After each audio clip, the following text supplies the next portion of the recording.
নয়াদিল্লিতে অবস্থিত বাংলাদেশ হাইকমিশনের সামনে বিক্ষোভের খবর নিয়ে গণমাধ্যমের প্রশ্নের জবাবে ভারতের পররাষ্ট্র মন্ত্রণালয়ের মুখপাত্র রণধীর জয়সওয়াল বলেছেন, ঘটনাটি নিয়ে কিছু গণমাধ্যমে বিভ্রান্তিকর প্রচারণা চালানো হচ্ছে।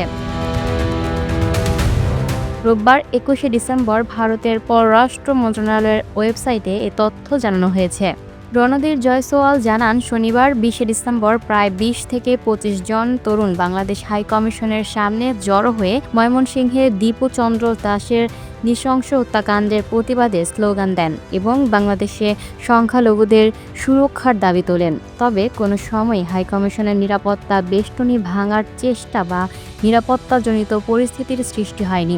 ভারতের সরকারি মুখপাত্র বলেন, ঘটনাস্থলে দায়িত্বরত পুলিশ কয়েক মিনিটের মধ্যেই বিক্ষোভকারীদের ছত্রভঙ্গ করে দেয়। এ সংক্রান্ত দৃশ্যমান প্রমাণ জনসমক্ষে উপলব্ধ রয়েছে। তিনি আরও জানান, ভিয়েনা কনভেনশন অনুযায়ী ভারতের ভূখণ্ডে অবস্থিত সব বিদেশি মিশন ও কূটনৈতিক স্থাপনার নিরাপত্তা নিশ্চিত করতে ভারত প্রতিশ্রুতিবদ্ধ।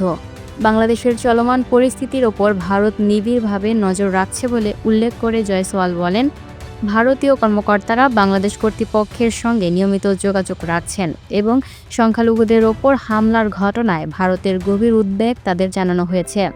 পাশাপাশি দীপচন্দ্র দাস হত্যাকাণ্ডের সঙ্গে জড়িতদের দ্রুত বিচারের আওতায় আনার আহ্বানও জানানো হয়েছে। Lucky Akter, up to date news, Dhaka.